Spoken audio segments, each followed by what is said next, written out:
We have this responsibility to give our all to try and get the most out of ourselves, whatever that looks like. We've all got our different gifts and our different passions and so on. And I just want to say to my kids, you've got a potential, whatever that might be. Welcome to the Wealth Strategy Secrets of the Ultra Wealthy podcast, where we help entrepreneurs like you exponentially build wealth through passive income to live a life of freedom and prosperity. Are you tired of paying too much in taxes, gambling your future on the stock market, and want to learn about hidden strategies for making your money work for you? And now your host, Dave Wolcott, serial entrepreneur and author of the best-selling book, The Holistic Wealth Strategy. Hey everyone, welcome to another episode on Wealth Strategy Secrets. Today we are joined by Daniel Brown. Daniel is originally from Britain and now a proud American. You'll certainly see that in his accent. He's also a devoted family man with a wife, 5 children, and 2 grandchildren. And Daniel leads Brownstone's team in creating spec homes with a focus on design, quality, and health. He's deeply committed to personal growth and holistic health, and he actually believes really strongly in the transformative power of mindset and effort. Daniel envisions a future where individuals can reach their ultimate potential. I just love that, Daniel, where individuals can reach their ultimate potential, because isn't that what it's all really about, right? Yeah, it's a great question or thought, Dave. I was having a conversation with somebody this morning, like, how do I guide my kids on what should they do? Like, what do we expect from them? And it can get very complicated. And I've sort of brought it down to just 2 or 3 key things. I say to my kids, as long as you're healthy, because if you don't have that, nothing else seems to matter. I've been there at certain points, and you'd give up everything else just to be healthy. As long as you're being kind, nice, it's that simple. Give good out to the world. And then I think we have this responsibility to give our all to try and get the most out of ourselves, whatever that looks like. We've all got our different gifts and our different passions and so on. And I just want to say to my kids, you've got a potential, whatever that might be. I actually argue there isn't a limit to that. So it's not about hitting the top of the mountain, but it's just going further and further up this limitless mountain. And do that, you've got health, you're being nice to other people, and you're helping yourself grow. And I think odds are you're happy. And that's it. I mean, what else is there? It's that you're happy and you're going to maybe leave things in a better state than you found them. So I guess that's what I'm drawn to. You've just helped me there on this super succinctly put my whole focus in life down to a minute or two. So thank you. Yeah, really beautiful, Daniel. I can really appreciate that. It definitely resonates. And, we talk about that a lot in this community around achieving holistic wealth, because, at the end of the day, it's not about how many zeros, are in your portfolio, right? It's those key things that you've talked about. It's interesting because we just live in such a world, right, where we're constantly bombarded with all of these other things, right? Living up to the ideal about, other people, whatever that might be, right? We're bombarded with conventional thinking from Wall Street, from corporate America, from government, that we should all be a certain way. But you so succinctly described really, at the end of the day, this is what it's all about. What you got me thinking about with the first thing you said there about in terms of the expectations of other people is a powerful question to ask oneself, is what would you do if nobody else knew, if there were no other opinions, there was no other judgment, it was just you, sort of not quite desert island, because you just sit there on a desert island, not do much, trying to survive. But if you could be in this world and somehow anything you didn't do, nobody else knew about, what would you still choose to do? And maybe you start to get a bit clearer then on what really matters to you. Well, it's not really therefore about what the pressure my dad put on me when I was 5, or the expectation of my partner, because and all the things that are other people's impositions and you've turned into your own self-expectations. What do you actually want to expect of yourself? What will you do if nobody else is watching? I've got such a funny one around this. Changing the toilet paper, the toilet roll. and making sure you put it on the right way around. Now, me, and just so you know, anyone that's listening disagrees with this, you're a crazy person, but it has to be rolling from the top, never down from the back. It's very, very important.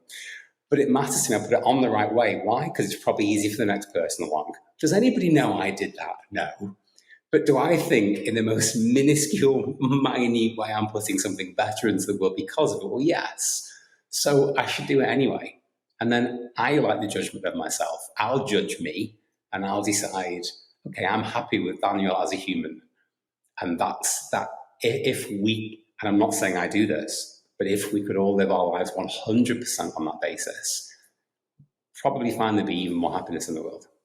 Yeah, you know, you're so spot on with that, right? It's all of these things that we do, and it's really about living an intentional life, right? About what is really important. And, you know, taking those opportunities to pay it forward where you can, because I think it's really a mindset, right? And you can actually change your subconscious to be thinking about that. So whether it's the toilet paper or holding, you know, the door open for, you know, someone at the grocery store, right? Or, you know, any kind of example like that, right? It starts to really, you know, be who you are and kind of exemplify, you know, your values.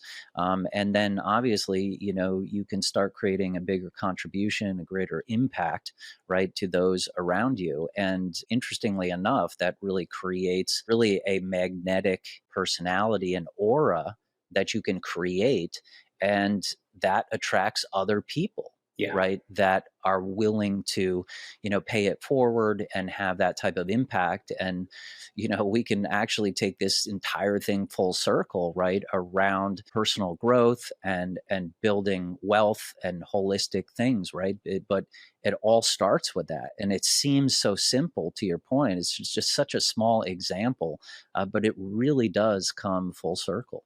Well, when I think about, some people are drawn to sort of science and logic, some people may be more on spirituality, some others maybe the specificity of religion. I'll argue it doesn't really matter which of those camps you're more in, whether it's a blend of them.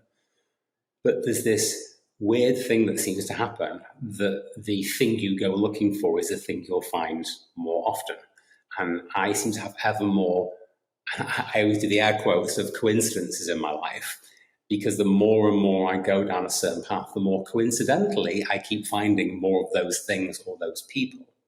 And you will get what you go looking for. And the science bit, maybe it's partly the reticular activating system, the bit that says, well, there's millions of pieces of information coming at me every second, and I can't focus on all of them. So my brain's going to have to pick out the big ones. So I've now decided I'm thinking about buying a red Tesla.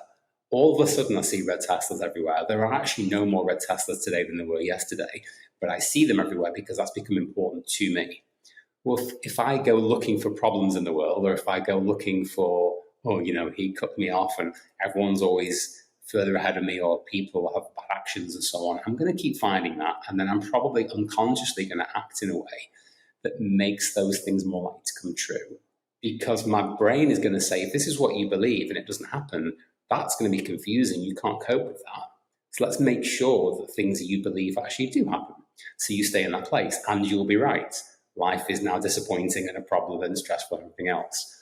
If I assume the best of people, if I think, oh, that guy cut me off, there's a part of me that wants to go, oh, you, whatever, and hit the horn, but there's no point. And I don't know his, what as Don would say, his atmospheric conditions, and I'll assume some. I'm assuming something really tough is going on for him this morning. Maybe I should think, poor guy, whatever's going on there, if he needs to drive in that way, there's something that's going on for him. If I can feel that way, you know, poor guy. And I'm offering sympathy and empathy and care. He doesn't know it, but I do. Then what happens later in that day? I'm maybe more programmed that way. I'll find somebody that needs some support or care or love or whatever. And that's what I'll be able to give them, and that will come to me more often. And I think it's partly that, like I say, the science of what gets us thinking that way and gets us looking for what we want to find, and we'll be right. So I'd rather be right about something that makes me happy, which is good stuff and happy people and nice things in the world, because that's my choice. But then I think there's maybe the likes of The Secret puts this over, has done this a disservice, but the idea of manifesting something, I think, has been quite confused. The idea, well, I'll just sit here and I want this wonderful thing to happen to me. It will just come to me. I'm like, nah. And a great friend of mine from a much more religious point of view says, the Bible doesn't say just pray and it happens. It kind of says, and I'm not religious, but I love this concept. It kind of says, go pray and then go do the thing to increase the chance that that thing happens. It doesn't just happen. You have to get off your ass and go make stuff happen. So manifesting maybe is more about, I want a clear focus of what I want to see in the world and find in the world and the goodness and the good people. And I'll go do something about it. If I just sit back expecting everyone to be lovely and kind and happy and money to come at me and joy to come at me and everything else, that's not right. That's on me. Everything's on me. So how's about I go and make sure that happens? Oh, look at that. Another coincidence. It keeps happening more and more and more. I think I went off a tangent there, but I feel very passionately. Yeah, no, that's absolutely. So that's, Dan Sullivan has a great quote, which is, the eyes always see and the ears always hear what the mind is looking for. That's it. So, you're spot on, with that sentiment. And then kind of back to our earlier point, right? It's all about actually, retraining the neuroplasticity of your mind to start thinking in that way and changing your mindset. So when you get cut off on the road, like you said, having actually empathy for that person versus, having anger. And it's interesting, right? Because on this show, right, it's all about wealth strategy and increasing our wealth, right? So you might think, okay, well, what does this actually have to do with that? But in actuality, it has everything to do with becoming a better investor, becoming a better person, becoming more fulfilled in your life, is, starting to look for, those moments of positivity in your life, those things that can really change. So, you live a day, intentionally, you live a day fulfilled, with your mission, your purpose, what you're here to do. And it's amazing, right? We're even talking about health, right? That actually reduces your stress as well in Big life, time. right? And those are scientifically, there's data around that people live much longer and healthier, who don't have, the typical stressors, going on in their life. So when you can actually change, your mindset into, moving away from a scarcity mindset, right? And sensing danger, that, we were put on this earth to sense danger. So when you can kind of reprogram your brain, it's amazing the possibilities that can happen. And then again, from an investing standpoint, you're going to make decisions differently because you are the master chess master, right? And you are making big chess moves in your chessboard. So what are those going to look like when you actually have a positive mindset versus if you're always playing defense? And with what we said earlier about only focusing on how you see things, it's what you said is your chessboard is really interesting. There's 8 billion of us. There should be 8 billion different chessboards, because I shouldn't invest or think about money or wealth the way anybody else does. I should think about it in context of what matters to me. You got me thinking about a couple of different points. I want to make sure I go full circle on them. I was thinking about not having the stresses that the lack of money or the lack of wealth can cause. Now, there's a key factor, and if we start at the basic level, we're talking Maslow's hierarchy of needs that we all learn at school at some point. If I don't even have the money and the roof over my head, doesn't need explaining. That ain't great. And anyone that says, money can't buy you happiness or solve problems, I don't believe that's true at all. Because if I don't have any and then I have some, that's an incredible thing. The challenge where it goes wrong for a lot of people is that those higher levels of that hierarchy of needs, fulfillment and vision and purpose and so on, don't come from having more money. Actually, you can end up making more money because of those things if you follow them in the right way. And it's up to you how you use that money. Now, I think I guess there's always the stories of the highly affluent person. I'm not going to use the word successful because it depends on the measure of success. Let's say financially successful person, and how many of them aren't happy. So no amount of wealth or money has removed the stress, because maybe what's driving them for that wealth, for that achievement, isn't from a healthy place. So 1 million needs to be 10 million, needs to be 1 billion, and there's never true joy and happiness. And they can't see that, and it's easy on the outside looking in. It doesn't mean you can't go for 1 million or 10 million or 100 million, 1 billion and actually be really, really happy. There's plenty of those stories as well. And I think it's a thing of, and you can have both, but it's why. Why do you want that? I imagine listeners to this probably have disproportionately read Psychology of Money, Morgan Housel. It's one of the few books I put on my list of, if it was up to me, all humans would be forced to read this book. And what I love is he kind of says, here's some information, facts for you about actually how good different investing opportunities are. Great. But actually, more importantly, I want you to think about why you even care in the first place. What does money mean to you? What will give you peace of mind? What will make you happy? And only you can find out your answer. So if I'm Morgan Housel, I'm not going to tell you how to invest or not, or how to build wealth. What I'm going to do is try and guide you to think about what is it you really, really want? Like really, really, really want. And then the right advisors can help you build a wealth strategy that you should be in charge of based on what you really want. You're going to have to know when to say no to them as often as you're going to say yes, because it has to fit into what you actually want in the world.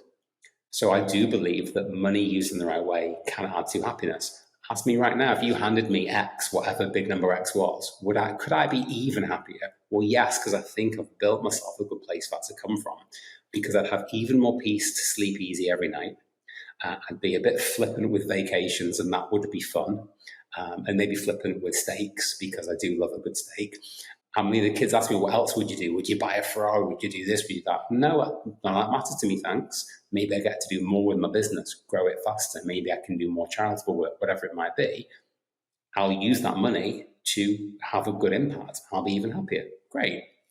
But the going after the money in isolation is where I think it all goes horribly wrong for people. So this is one thing. Wealth, health, it's lucky that the two words happen to rhyme.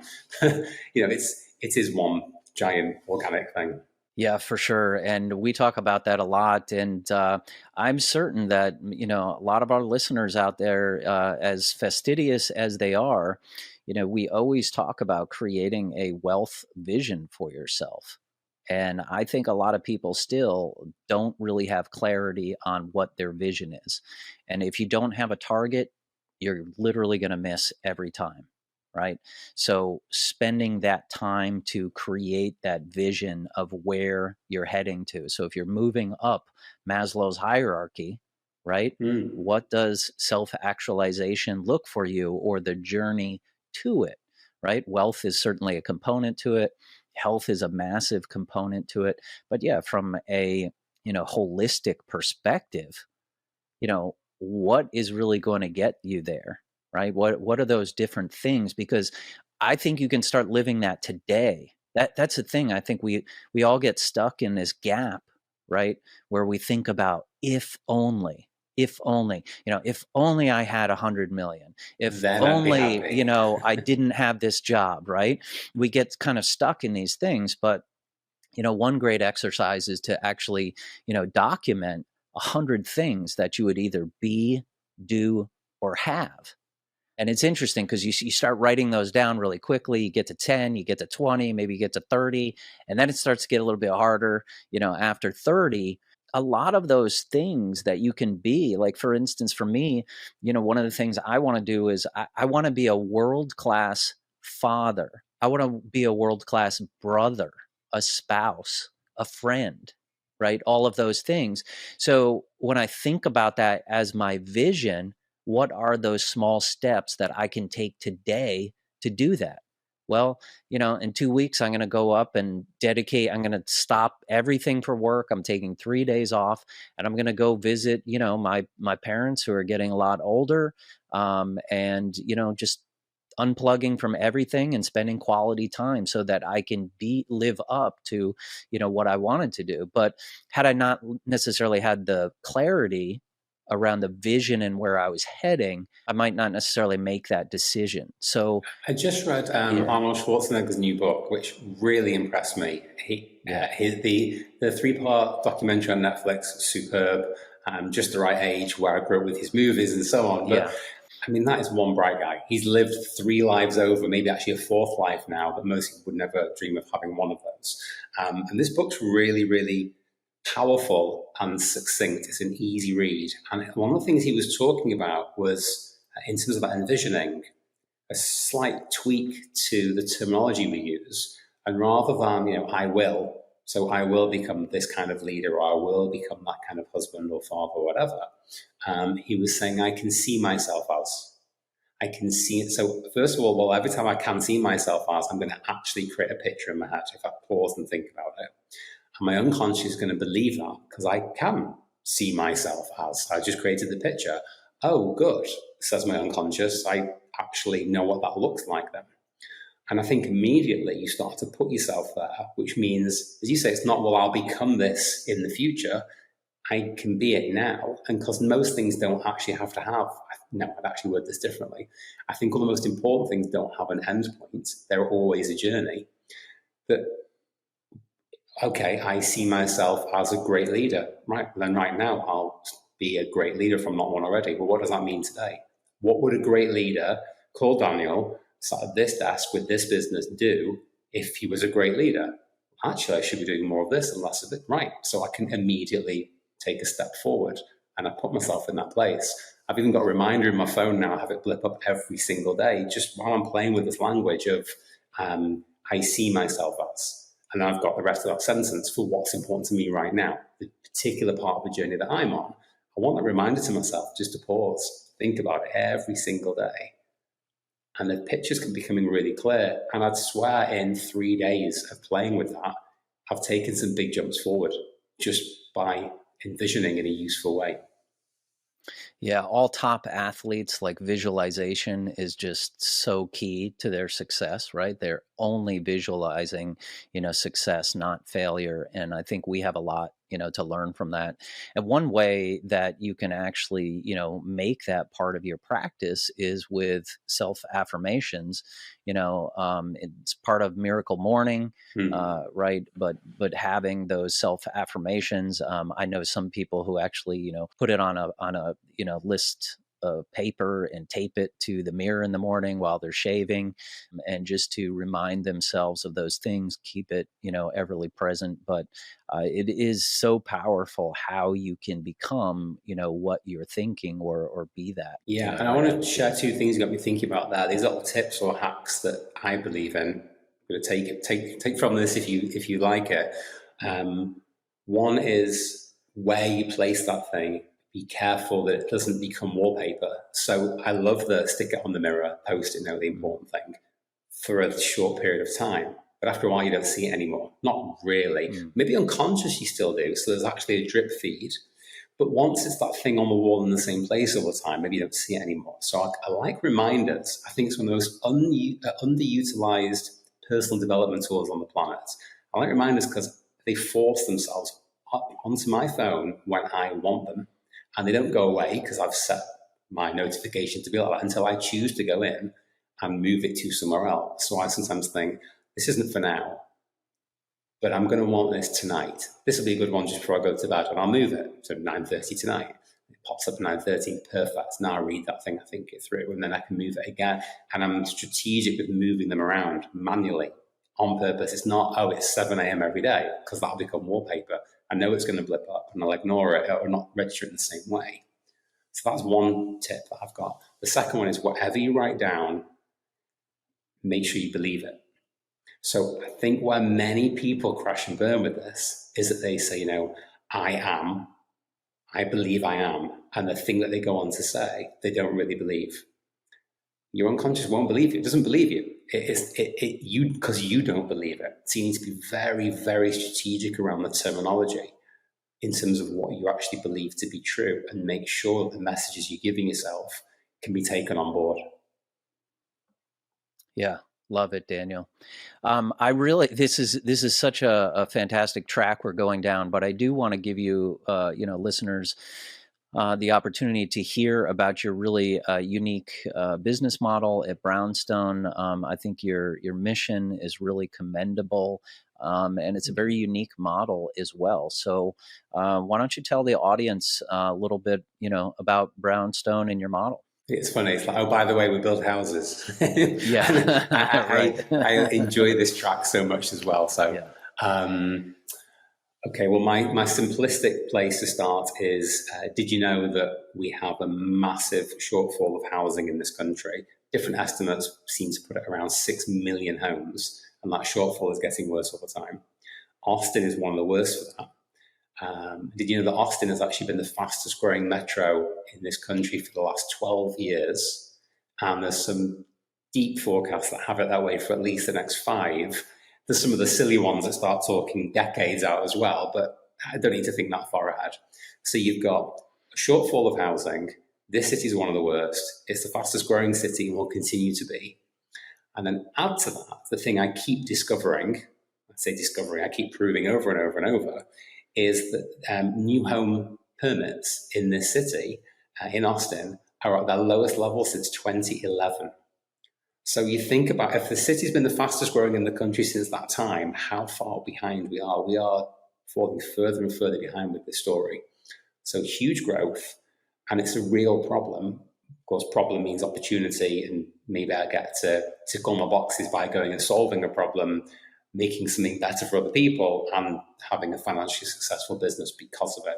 So we build spec homes around Austin. I like spec homes because I don't want to do custom. I don't want to deal with me or you or anybody who individually has their personal preferences. I'd much rather say, here's a nice lot, here's a great house we built. Do you want to buy this house or not? If you don't, no problem, somebody else will. That to me is the easy life. But our focus is around a very wide term, which is the mid-market. So, mid-market for us can be $500,000, it can be a few million, and everything in between. Our focuses are on a better home. Now, better is, of course, hugely subjective. So within that, it's about high design. So we try and produce the nicest house on the market within its market. Every home is individually designed and every item is individually selected. So although it's not custom, it's like we're customizing it ourselves to the nitty-gritty detail. We're constantly raising quality because it's got to be a house that doesn't just look good on the day you buy it, but you're really happy a few years later. You don't really get buyer's remorse. You can't refund the house. But I don't want you to feel that way anyway. I want you to have a great experience for years to come. And then my deepest passion is, I say health, it's the holistic health. So much of what we've talked about already in terms of the psychology, emotional piece, but the physical piece as well. And our homes are not healthy. That is my opinion, as close to fact as you can get. We spend 90% of our time indoors now, which isn't great, full stop. And yet our homes are full of toxic materials, lack of breathability. Autoimmune conditions have gone up by some 150 to 200% in the last 3 to 4 decades. And around 50% of homes in this country have mold. Now, you get a lot of mold inspectors in, they wouldn't find it, but when you dig deeper with the right test, it's there. All these problems are contributing to health epidemic problems in this country. So I want to create a healthier home. I want to be able to say, hey, you and your kids are going to live in a home where the air is clean and it flows well and there's not lots of toxic materials around you and so on. So your house looks great, it's well made, and it's good for you. What if everything you thought you knew about investing was wrong? Would you like to create a wealth strategy like the top 1% have and get exclusive access to top private equity deals that provide downside protection, tax efficiency, predictable cash flow, and have a lucrative upside? Discover how with the Pantheon Advantage and join our investor club today at pantheoninvest.com. I want all of that. I'm greedy. I want the whole lot. Because I think people deserve a better house. And back to, Maslow hierarchy of needs, there's a roof over my head, but do I like the roof over my head? Is it good for me? And quite quickly, if it's not the case, again, it's hard to work your way up that pyramid. So that's what we do. We just speculatively find the right piece of land. Usually there's an old home on it that needs demoing, build a lovely new home, and away we go, keep turning those. So we're building between planning and design and on the market. We have 15 homes on the go right now, everything from 450K to 4.5 million. And we're working on a big growth at the moment. We're doing a 5 or 6 fundraise. We want to turn that 15 into 50 plus and turning faster and faster. This industry has a correct bad reputation. Building is slow, over budget, disappointing, doesn't treat people well, etc. And we're just trying to do the opposite. So how's about we're really nice to everybody, we treat people well, we're building faster and faster and faster, and we're good at keeping to budget so we can create a profitable home and keep having an impact. So when I envision the future, I picture us as a force within Austin, Central Texas, where people go, whoa, that's what building a house can be like. That's what they can look like. That's what they can do for our health. And look how quickly they're doing it, how they're doing that, which will lead me to Brownstone 2.0 and 3.0, which are quite clear in my head. Probably too early for that here, but I can see the next stage of the impact we can have. Excellent. What are some of the key components you work to optimize in terms of having a healthy house? So a few examples that we're either currently using or trialing or about to use. Healthy paint. So paint is filled with plastics that are toxic, really nasty actually for the painter. So if you care about your subcontractor, that's matters from day one. But those plastics get into the home and they create this perfect seal so nothing can pass through the paint. And the problem with that is when water gets into a home, which will happen at some point, it's nearly unavoidable in some shape or form at some point in time, it then can't escape because there's no breathability. The house, we've created these like airtight boxes, and that's not a good thing for us. So therefore the moisture stays in between the walls, and then of course mold grows, and the knock-on health implications are huge. Breathable paint allows the movement through that. In Austin, your HVAC, especially the cooling side of it, is very important with the heat here. But humidity can be a problem here. And again, humidity can lead to mold and other breathing health conditions. So let's put a good quality dehumidifier in that actually gets the humidity at the right level. You can do whole house water filtration systems. I'm almost the don't get me started on how bad our water is these days person. But I think people know about that and aware of it. But not just using the fridge, because your water's being used on your body and everything else. And actually, a lot of the filter systems in fridges these days are not great. They don't remove many of the most important toxins, metals, and so on to remove. So we put a high quality whole home water filtration in better water. So, we're just on a journey. One day I want to put a house out there where you go, you're probably actually healthier by living in this than almost by not. That's how good it's going to get. I don't know how many years out that is, but one day we'll get there. Yeah. Such an opportunity in the marketplace to do that. I think it's just so overlooked. What does it look like, Daniel, your business model? So, from an investment perspective, are you having investors come in on, a particular asset, or you have a fund with multiple assets, or what is that? It's a really good question. So the fund, what we wanted it to be was a replication of the business. So it's like, well, here's what we already do and do successfully. How do we create something that people can invest in with the same protection? So I'll speak for me. One of the things I like about what we do is we diversify for ourselves, even though you'd say, oh, but it's all Austin. But I'm in a $450,000 house in Temple, an hour outside the city. I'm doing a $4.5 million super high-end home minutes from downtown, everything in between. So I'm diversified. And the whole shebang, so different zip codes, different potential buyers, different kind of climates because of all of it. And I like that for me. That helps me sleep easy at night. One market isn't as strong, but another market can pick it up and kind of hedging my bets. But also, if markets change, things shift, I like being in something like this that's relatively fast moving. We can be in and out of a home in around a year. World moves quickly, but a year is not crazy quick. Oh, well, look, the $2 million homes in that zip code are starting to not sell quite as well. As we sell those and move somewhere else, this $1 million zip code over here is looking much stronger. We can pivot very agile.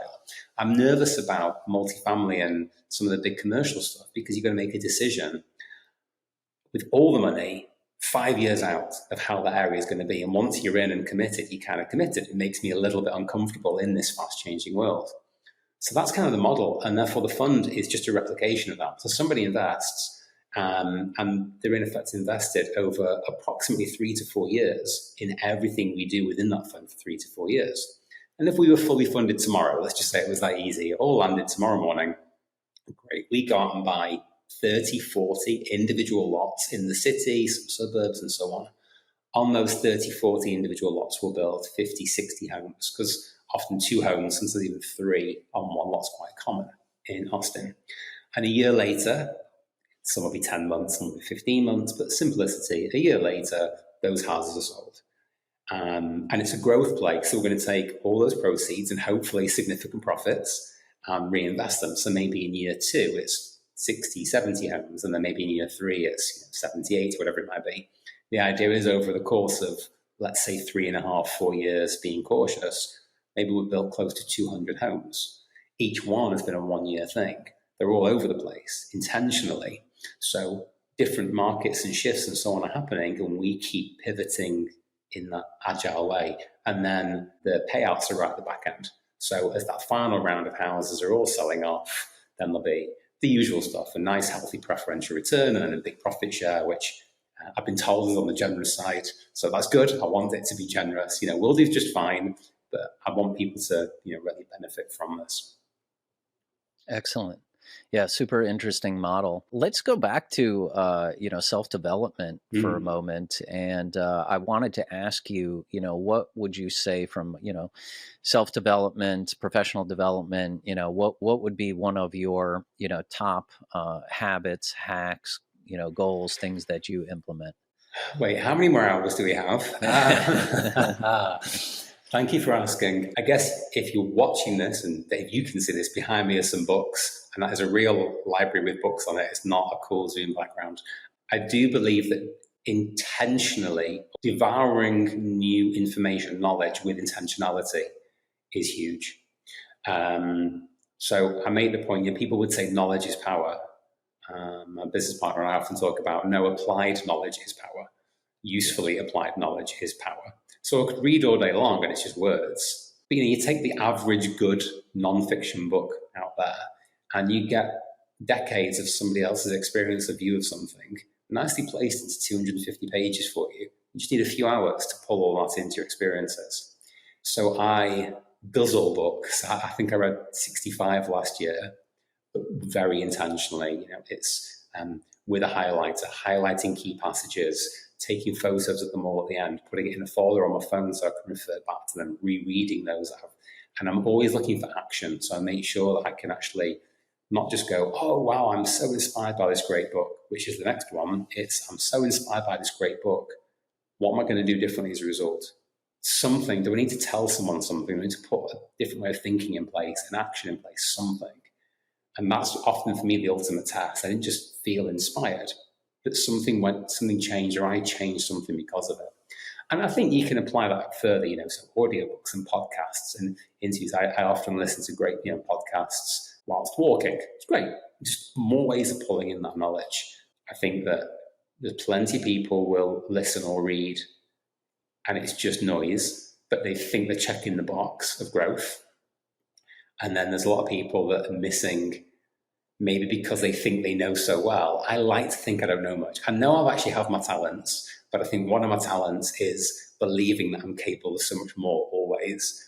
And I think that helps me keep improving. And because there's not an end point, I'm really cool with that. I like the idea of just a constant journey. In fact, end point goals scare me because I worry about what happens when you get there.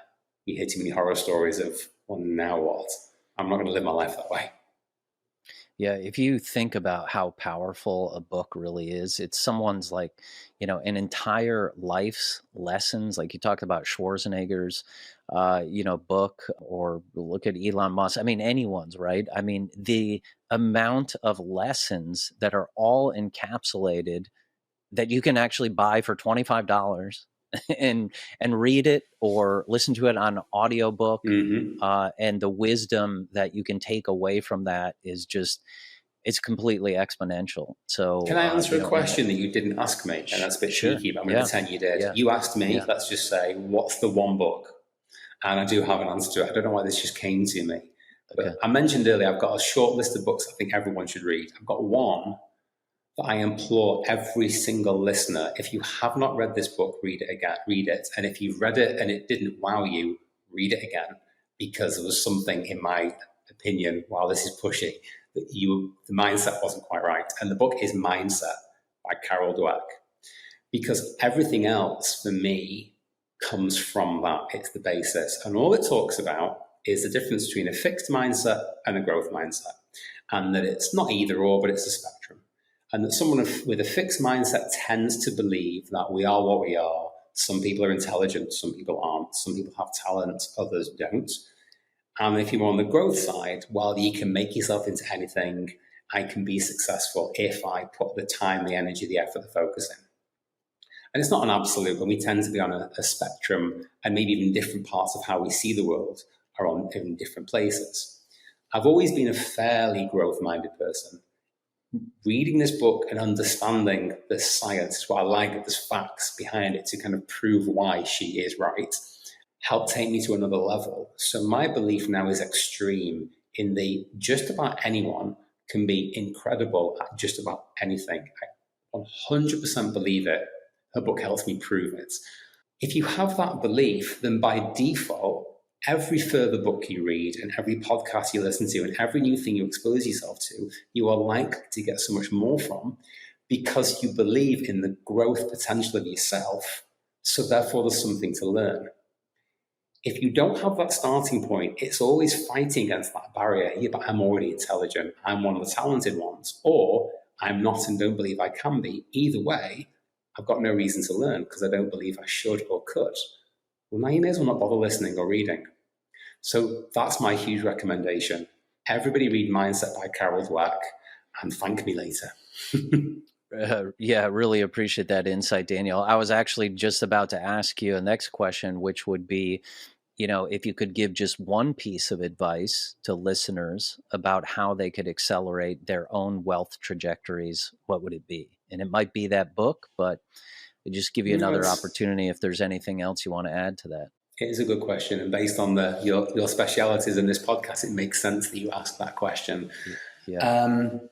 I guess it is partly the same answer in the sense that if I believe I'm always capable of more in the healthy way, not in the beat yourself up for not being good enough way. This definitely is the look how far I've come. Okay, what's next? What's next? In a healthy way. That's very important. Then I can always achieve more. So if I believe that, I'm more likely to. So whether it's how I operate in my own business or how I treat others or how I grow myself, if I can improve anything within my life, then if what I then need is greater financial success, that will come as a result if I've worked out that's what's important. So I believe that as a starting point. I would not say I'm like some oracle of wealth advice. I guess there's so many entrepreneurs will have those stories. If there's been plenty of times I've gone, oh no, and I've lost plenty on that thing, but I've made it up somewhere else along the line and then eventually used it as a learning and then done something better. But if you're thinking about personal wealth and growth in that way, I guess it's a little bit the psychology of money stuff, the Morgan Housel book, about what actually matters to you. Because how will you measure your financial success or your wealth success against your dreams and aspirations? If you don't know what matters to you, you're never going to have the right answer. So once that's clear, you can work out how aggressive or how safe you want to play it, how diversified you should be or shouldn't be. And the one extra piece that saying the word out loud just made me think of it is saying diversification, I believe, I'd love to know your opinion, that the term diversification gets misused frequently. And I think people think diversification means being a little bit in everything. And I don't think it's supposed to. I think it's meant to be within the things you're in, diversify within them. So I'm in real estate. I'm heavily, even in real estate in Central Texas, in Austin, I'm heavily diversified within it, which creates its own protection. Believe me, the markets shift, and the $450,000 home in Temple is in no way correlated to the $4.5 million home in the middle of the city. That's diversification. I'm not saying put everything in real estate, but that's real estate taken care of for me.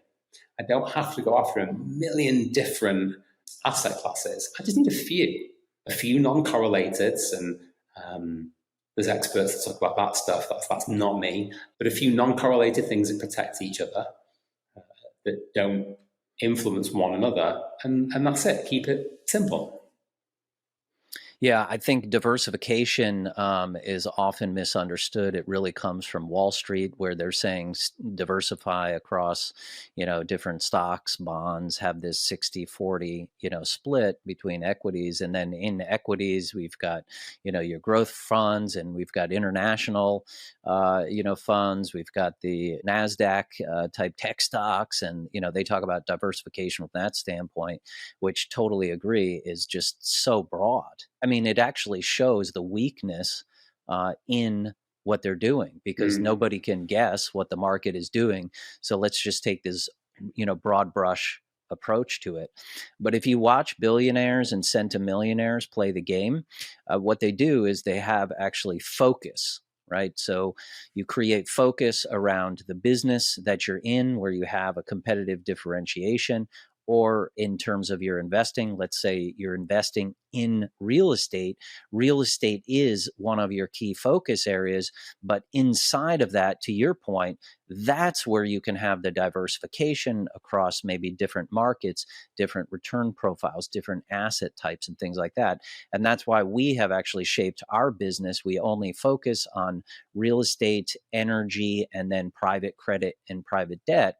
And another really big benefit to having this type of focus is that we have a reputation in those sectors. So we're seeing some of the best deals first. We have connections, we have relationships, we have deeper insights. Our due diligence keeps getting better and better every day, and knowing what to look for, versus if we were investing in, all kinds of different things. So do a few focus things really, really well, and become an expert within those focused things is probably going to be more successful than the blunderbuss. I'm just going to go after everything. Well, then you won't do anything very well. Absolutely. Yeah. Daniel, it's been such a pleasure to spend some time with you today and share your valuable insights with the audience. I know everyone is really going to enjoy this. And again, if you're thinking out there about, mindset and everything, this is really how you want to set up, your own chessboard, right? So definitely, I know I want to listen to this again, right? And try to see how you can implement some of the ideas that, Daniel and I talked about today. And if people would like to, learn more about the fund that you're creating or connect and reach out to you, Daniel, what is the best place they can reach out? Yeah, they can go to our website, Brownstone Capital Invest, brownstoneCI.com. But actually, I like our Instagram. I can be very transparent about the fact that when one is doing a fund, on a website, there's so much you can't say. It's very, very limited. So if you go to Brownstone Capital Investments on Instagram, you get a sense of what's going on every day. And people can reach out through either the contact form on the website or through Instagram, and we'll come back and we can begin a conversation. And if someone's like, I really want to know about the fund, then obviously we can get that conversation going, whether it's about that or whether it's about mindset and personal growth. I just love all this stuff. Awesome. Thanks so much, Daniel. Really appreciate it. Thank you very much. And guys, if you enjoyed today's show, please do us a favor and subscribe and give us a rating and review so we can continue to get awesome guests on the show like Daniel to continue to provide value for us. That's it until next week. Thanks. Thanks for listening to this episode of Wealth Strategy Secrets. If you'd like to get a free copy of the book, go to holisticwealthstrategy.com. That's holisticwealthstrategy.com. If you'd like to learn more about upcoming opportunities at Pantheon, please visit pantheoninvest.com. That's pantheoninvest.com.